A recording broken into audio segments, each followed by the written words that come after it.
एक छोटे से गांव में एक बहुत ही आलसी लड़का रहता था। वह हमेशा महत्वपूर्ण कामों को टाल देता और इसी वजह से वो अपनी पढ़ाई और जीवन के अन्य क्षेत्रों में पीछे रह जाता। सब समझा समझा कर उसको थक गए थे, पर उसको अपने भविष्य की कोई चिंता ही नहीं थी। समय व्यर्थ चीजों में गवा देता था। एक दिन उसके दादाजी ने उसको अपने पास बुलाया और उसको एक कहानी सुनाई। एक आलसी व्यक्ति की कहानी।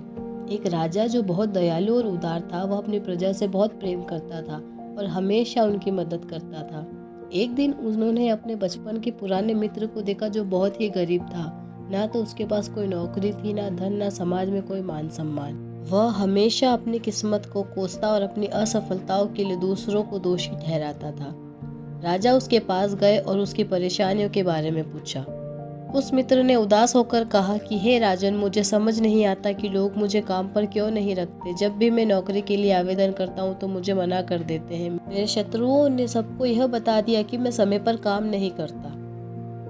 राजा ने थोड़ा सोचा और फिर कहा, चलो हम एक समझौता करते हैं। आज सूर्यास्त से पहले तुम मेरे खजाने में जितना सोना और जवाहरात उठा सकते हो ले जा सकते हो। मित्र खुश होकर राजा को धन्यवाद देकर तेजी से अपने घर चला गया और अपनी पत्नी को यह खुशखबरी सुनाई। पत्नी भी बहुत प्रसन्न हुई और बोली, जल्दी जाओ और खजाने में सोने हीरे लेकर आओ।